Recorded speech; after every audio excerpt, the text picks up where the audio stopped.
Welcome to Stories from the Attic. You know, Martin, I want to welcome you because you mentioned something earlier that was that really struck a chord with me, and that is technology. It's passing everybody by. It's like this speed, this maglev train that no one can get on because it just won't slow down enough for. And if you could get on it, you'd be in for the ride of your life. But we all tend to feel at times like we can't catch that train of technology. I missed it at 3 stations ago.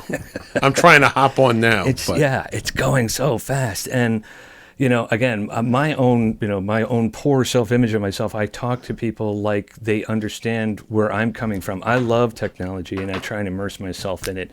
And, ensconced in technology, I prefer to call it. Some like velvet, I prefer technology. But, so when I talk to people, sometimes it's like, I lose them, and I go, well, it's just this. And it's like, they're like, I don't get it. And I'm like, oh, but I just thought everybody got this because I thought I was the dumbest person in the room. And it's really not about being smart or dumb. It's just not having enough time to just sit down and focus on this stuff and try and get it. It's like if you put me in front of a piano, I would give anything to be able to play piano. Sure. But so I now understand that technology to some is like piano is to me. It's like, plan. But see, here's the thing. But if let's say you'd like to become a pianist and you're not becoming a concert pianist because there's not enough work for concert pianists. That's right. So you could fill an auditorium of gifted, mega talented concert pianists who can't earn a living, not because they're not good. There's no work for them. But what they do have? Courage. No. You know what they do have?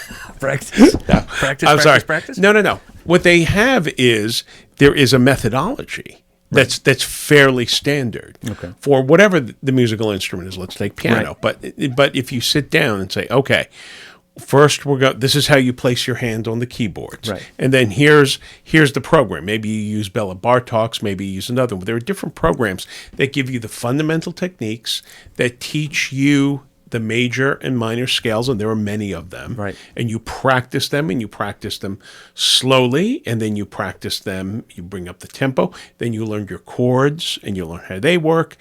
And you follow that and you practice X amount of hours a day, you will make progress. And it's all mapped out. Right. Okay, what we're lacking in the tech world, or maybe we're not, but I'm not aware of it. Where is that fundamental program that's going to take you from the most basic thing, like putting your hands literally on the keyboard, whether it be that keyboard or your phone, to the most advanced scales and tools and techniques and how to use the pedals and when to use a grand piano and when to use a spinet or whatever. But where is that pathway? I see exactly what I see it, and I think I can take the long view, and that is so. Again, with something like piano lessons, like I was thinking while you're talking that it was just so common that someone who has a lot of piano experience becomes a piano teacher, and when I was in elementary school, I walked during lunch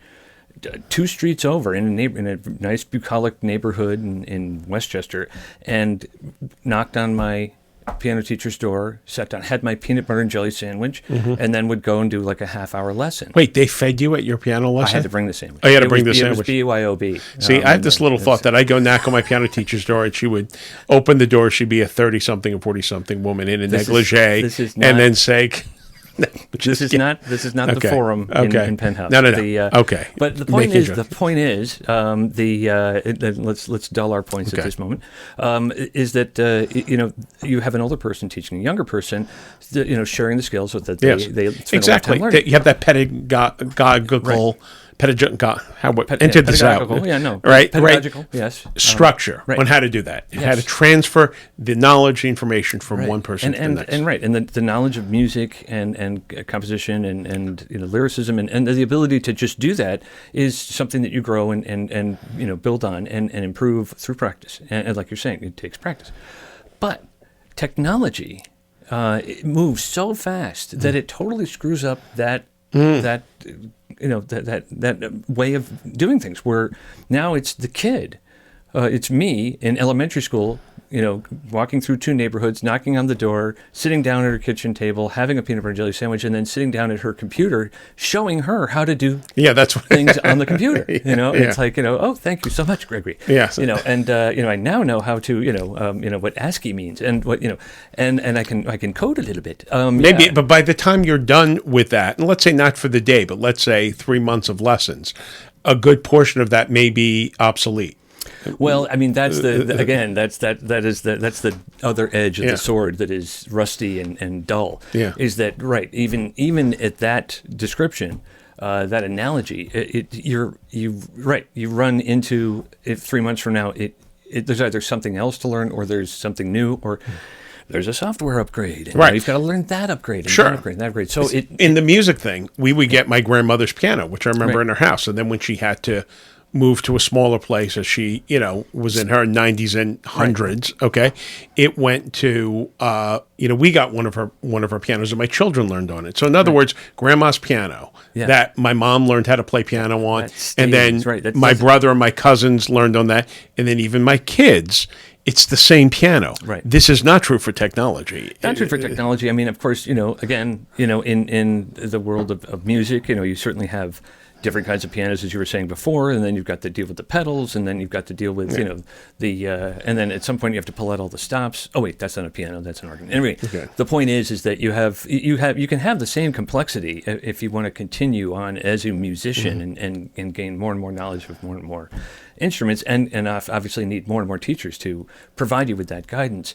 But where am I going with this? But music is just so unnecessary, and computers are important. No, well, there you have it. There you have it. So we have rendered music useless. You heard it here first. Let's talk about Let's talk about paintings. They're just a waste of time, Martin. No, I think that the point is that that technology does move so fast that the people who are older and wiser have not followed this technology. I mean, some have. This is not everybody who's older. I mean, I'm certainly now older, but I just have kept my hands in it. It was my business as a manager of a studio to know, television and audio production and the way in which the signal's propagated, blah, blah, blah.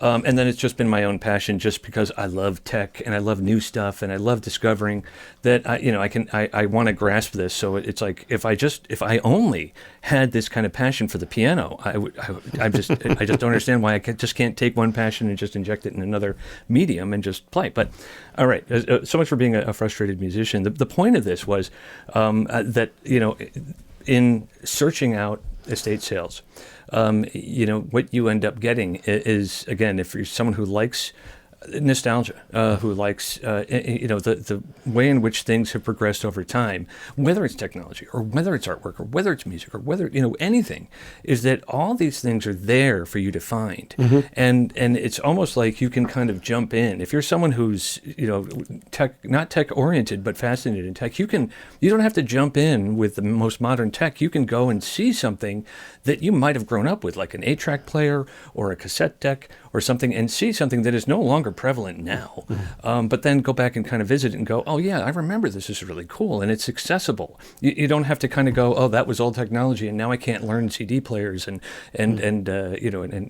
music drives and where do I get my music in the cloud and on what app? It's like, so it's kind of a great way to kind of like shrug away technology and modernism and go back and kind of enjoy this sort of reminiscence, and at the same time you're really also just continuing to cultivate that which you had knowledge of, and to because again, if you were to go and say, I grew up with a lot of really cool records, but I have the records, but I don't have a record player. Well, it's not hard to go get a more modern record player and then learn how to use it, and then also learn how to maybe, I don't know, you could transfer some of those records to your computer very easily with a very little instruction. I mean, that's the thing, is that you're right. There aren't people to sit down with you and hold your fingers to the keys and play the piano, but there is so many videos that spell it out for you, that show you how to do it. I know you're expressing, just wanting to save an Audible book and finding it's not easy because you have to sit there and kind of go, he went too fast. It was like it wasn't clear,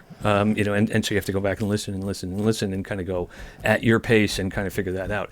And that is part of like just having like the cryptograph of a secret code. You know, it gives you, you know, YouTube, learning how to use YouTube is learning how to de-encrypt these videos on how to do what you want to do. And that's kind of what that is. But I was just at a sale just this week. And again, I love the serendipity of it all. I went to a sale, and it was in Heritage Village in Southbury, Connecticut. And, you know, I have no expectation. I'm just going as a lark a lot of times. And I walk in, and I greet, again, my most important piece of advice is to build rapport with the people that are there. Do not just walk in and head straight for what you're interested in and put your head down. It's like, greet, say hello, get to know them. Build a relationship. Build a relationship, yeah. And they will appreciate it. It will help you at checkout, and it will, you know, it will make everybody have a pleasant experience, as these people are often holding a sale because they're charged with time or not able to or not happy doing what they need to do and selling off relatives' items. So it's always good to do that. In this case, I sat down talking with the daughter, and this gentleman had passed away a year and a half ago, and they had rented the place, and now they were trying to sell it, and it was already sold, actually. But the neat part is that as soon as I said I'm interested in, you know, I'm into video production. I love making videos, and she said, oh, my father was into productions. He was in video production. And I was like, oh, really? Oh, did I know him? I mean, I worked in this area. And I didn't. But, you know, and I said, well, what did he do? And she said he had produced, it was Beetlejuice, not like the film, but more like the star, Beetlejuice Productions. And, okay. And she said, do you know what he produced? I said, no, I didn't. She said, the big supernova that's going to happen any minute now. If you're a child of the 80s, and it was Friday Night Videos. I think it was on. It was on either ABC or NBC. I can't remember. Sure. But I said to her, yeah, I remember this rotating thing that said Friday Night Videos. It was almost like a spotlight in the sky or something, and it said Friday Night Videos. I just remember the graphic. And it was really competition for what MTV had already been doing for the past 3 or 4 years. And I was like, I was just fascinated. I said, you know, there's another person I would have loved to have known before they passed. It's like this is the this is the irony of digging into the past, is that you end up meeting people's relatives and their things, and you're like, I wish I could have met this person. Sure, but sure. You know, I asked a few more. You're sort questions. of meeting utterly fascinating people who are no longer with us. Exactly. And we met. You know, we talked a little bit more, and she said, you know, well, when he was up in Buffalo, I'm like, oh, I went to school in Buffalo, and she's like, oh.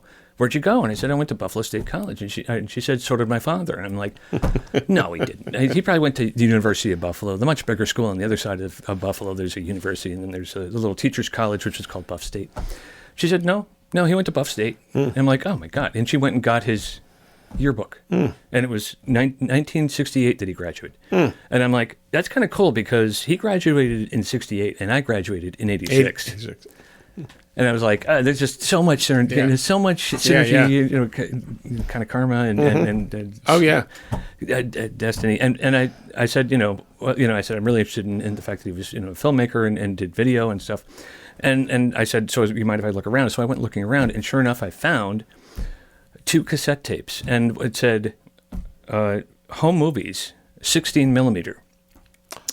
Okay. And with his name, and I'm like, I said, brought the daughter over. I said, did you know you had home movies, tapes of home movies here? And she's like, oh, we never had home movies made of us. I'm like, really? Your father was a video producer? You never made home movies? Okay. But I said, these are 16 millimeter, and 16 millimeter is, you know, an ages-old film format that predates even 8 millimeter, which we're all familiar with if you grew up in the 60s or 70s. And she goes, I didn't know these were here. Okay. And another discovery, right? And she goes, oh, well, these could be my grandparents. And I'm like, oh, really? What did your grandparents do? And, well, they were up in Buffalo. Really? And then she said... Surprise. And they ran a vaudeville. Vaudeville? Yeah. Interesting. And I was like, oh, is that possibly on here, maybe? Well, you know, again, who does this at a tag sale or an estate sale? Yeah. I'm like, you know what? There's a VCR over there. I think I can hook it up. She's like, that'd be great. Okay, you hook up the VCR. Talk me through this. You have 16 millimeter film.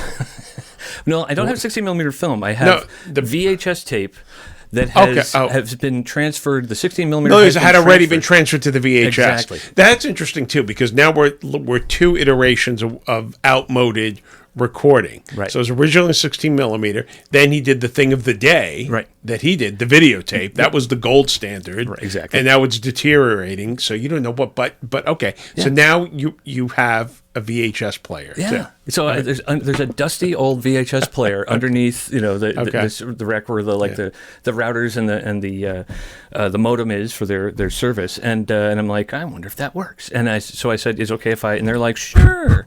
Yeah, right. Dust it off. Yeah, exactly. So I brought it out. I put it next to the TV. I found the connections, and I found some wires in another box because again, he had all sorts of outdated video gear from when he was doing what he was doing, which they thought I would be interested in. I was like, I'd love to have it, but I'm not starting a museum. Well, yeah, I am, but I don't have room for this in my museum.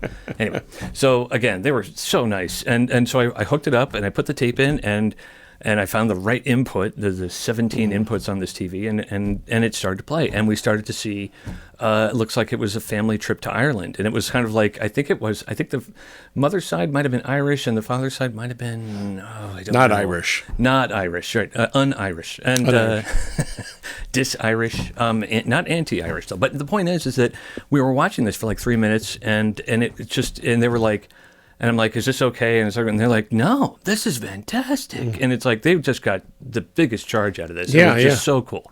And and this is their grandparents. And this is their grandparents, right. And they've never seen this footage before.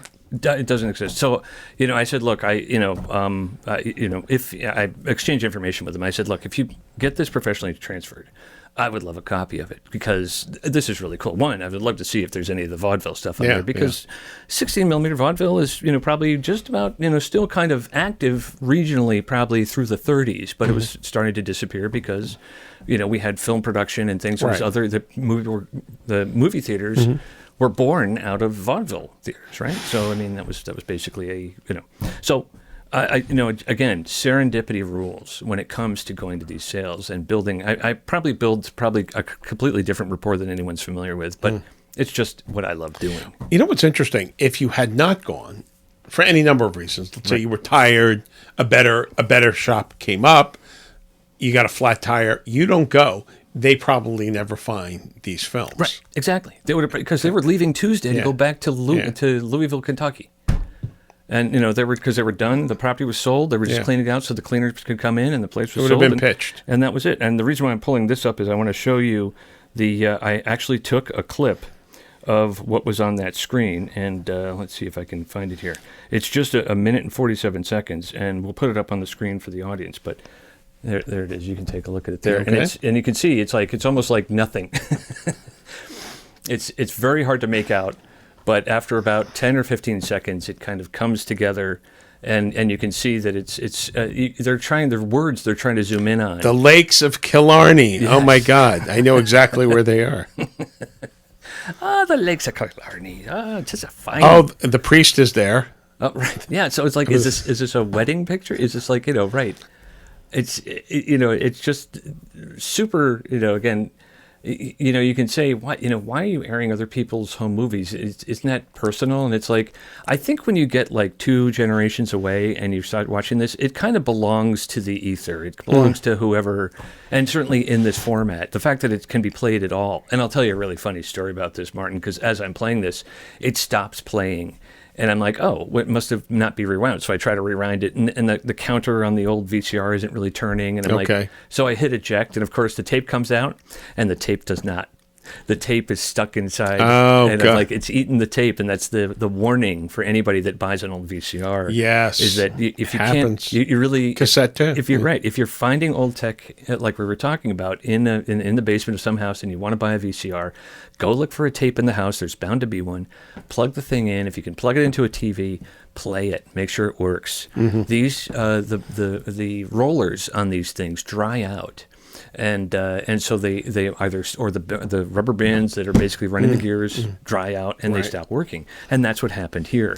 So what happened? Well, what happened was that I think we were just so fortunate to have watched even about a minute worth of this, because it kind of revealed to them that there was something valuable there that they really need to hang on to. But how did you capture it? How do I capture it? Were you filming it while it was playing? I was just holding my camera up. Oh my God! Just so I could have. So this was the third iteration now from as the VCR tape self-destructed just so I could have some historical perspective of what this is, because it's great for you and I to talk about it, but it's great to be able to show that this actually did happen. And it was, again, I would have loved their original response, which was like, because every time I said, is this okay? And they're like, oh, no, this is great. So I love kind of going into the situation and trying to help out, and then just, it's like, get on my horse and ride off into the sunset. Who was that bespeckled man with a cap on his head? That tech support man. Yeah. That's me. We never got to thank him. Yeah. Tech support guy. The thank you, tech support. Yeah, what's the Monty Python? Bicycle repairman. Bicycle repairman. Thank you, bicycle repairman. And he just took his spanner and tightened it. Thank you, bicycle repairman.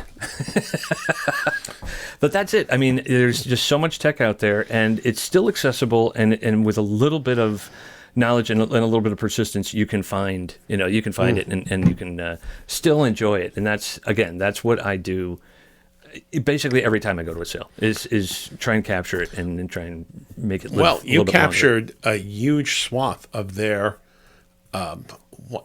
history, right? Their family. Rescued, discovered. Yes. Not even rescued. Yeah. As far as it wasn't a rescue mission. They didn't know this existed. Yeah. They had no idea this existed. And it was not uncommon because there were two tapes there. One was VHS.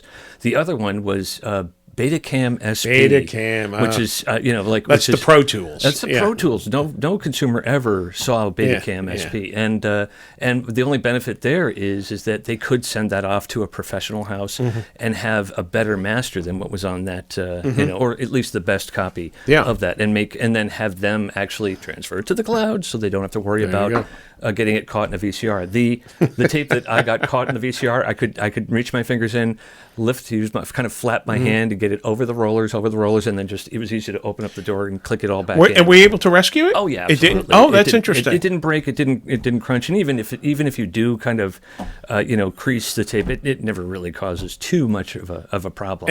And you have there are means of resplicing it somehow if the worst happened. But it wasn't. But had it been broken, there is people know how to take that apart and then sort of if you can just figure out which side is going to touch the magnetic head that's spinning inside the VCR, then you just use Scotch tape on the other side. And usually it has to do with, it's like the shiny, I think it is with videotape as it is with audio tape. The shiny side has nothing recorded on it. It's the dull side that has the magnetic polymer particles that are. So when my cassette tapes break like that, and that happened, they have broken. Yep. I could go to someone, perhaps someone like you, and you could. Yeah. Usually with a mini screwdriver, because usually those cassette tapes are just, they're just screws, and you have to. I have taken those VHS cassettes apart because someone has handed me something like, "It broke. Can you fix it?" It's like, yeah, sure. And then the next thing you do though is you transfer it off to another tape or another medium right away. So because it's not. It is an imprecise science unless you're good with an X-Acto knife and tape, but. Of which I am not. Well, I've broken enough stuff where, I have plenty of tape here that I constantly, just use these razor blades. Maybe that's what you can use these razor blades. That's right. Those razor blades, rusty or not, could be great for repairing audio tape. Okay. But Martin, that's it for today. That's what I think we've talked enough about technology to scare people away from ever touching anything. Hopefully, they'll be more persistent and interested, and realize that there's stuff to be found that the people who are doing these sales have not found, and you can actually help them. So, but until next time, Martin. Always fascinating. Thank you, Greg. Thank you very much. All right. Bye-bye.